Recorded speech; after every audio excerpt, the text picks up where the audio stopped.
আজ West Bengal state ইউনিভার্সিটির BA first সেমিস্টারের এইচএসসি বেঙ্গলি পরীক্ষা ছিল।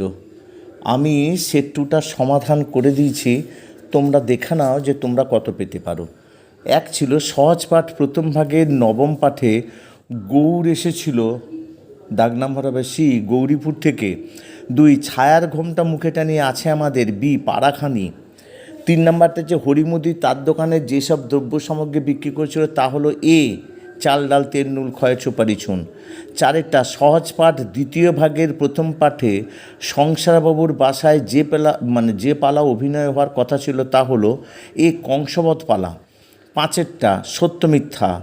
আদ্যনাথবাবু, এটা ডি অ্যান্সারটা হবে। আদ্যনাথবাবু কন্যার বিয়ে ছিল, তারপর ওটা হচ্ছে সত্য। আদ্যনাথবাবুর দান ধানে পুণ্য কাজে মন ছিল, ওটা সত্য, বাকি দুটো হচ্ছে মিথ্যা। ছয়েরটা হচ্ছে সহজ পাঠ দ্বিতীয় ভাগের তৃতীয় পাঠে উল্লিখিত যে বারে জঙ্গল সাফ করার কথা ছিল তা হলো বি মঙ্গলবার। ক্ষিতিবাবুর খেতে ঘাস নেই কেন, এটা হচ্ছে যে পঙ্গপাল এসে ক্ষতি করেছে, সি। আটেরটা হচ্ছে বড় উপকার করেছ বকশিস লও। সহজ পাঠ দ্বিতীয় ভাগের একাদশ পাঠে উদ্ধৃত উক্তিটির বক্তা হলো শক্তিবাবু। নয়, সহজ পাঠ তৃতীয় ভাগের রবিবার কবিতায় রবীন্দ্রনাথ সপ্তাহে যে তিনটে দিনকে তাড়াতাড়ি আসার কথা বলেছেন তা হলো সোম মঙ্গল বুধ। দশের আব্দুল মাজিদ পদ্মা থেকে কথকের দাদাকে কী এনে দিত, ইলিশ আর কচ্ছপের ডিম। 11 হচ্ছে শ্বশুর কাঁধে মেয়ের শোকে বরকে সে কয় ঠাট্টা। উদ্ধৃতাংশের কবিতাটা সহজ পাঠের কোন কবিতার চরণ, এটা হচ্ছে এ বর্বর কবিতা। মেঘের কোলে রোদ এসেছে গানটির স্বরলিপিকার হলেন সি, এবং গানটির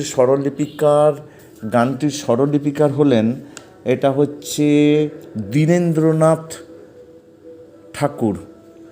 আচ্ছা, তার একটা সব গাছ ছাড়িয়ে উঁকি মারে আকাশে, এটা হচ্ছে সি তাল গাছ। 14 হচ্ছে সহজ পাঠ চতুর্থ ভাগে গেছো বাবা গল্পের দুটো চরিত্র হলো এ উধো আর পঞ্চু।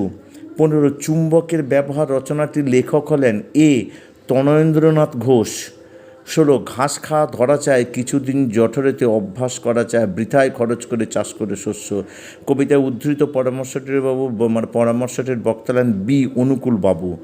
17 যশলিপ্সার সমাস হলো এ যশের লিপ্সা সম্বন্ধ তৎপুরুষ। 18 প্রতিদিনের সমাস করলে হয় সি দিনে দিনে অব্যয়ীভাব সমাস। 19 যাচ্ছে তাই শব্দটি সন্ধি বিচ্ছেদ হলো ডি যা যুক্ত ইচ্ছে যুক্ত তাই।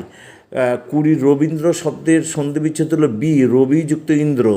21 ঈশ্বর আমাদের মনটুকুই দেখেন, এটা যে ক্রিয়ার অন্তর্গত, এটা হচ্ছে সি সাধারণ বর্তমান।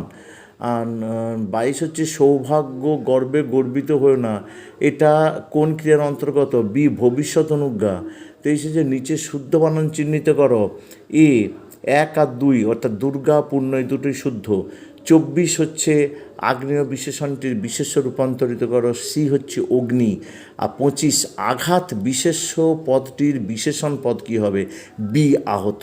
তাহলে তোমাদের এতক্ষণ মেলানো হয়ে গেছে যে তোমরা কত পেতে পারো। নিশ্চয়ই তোমাদের পরীক্ষা ভালো হয়েছে।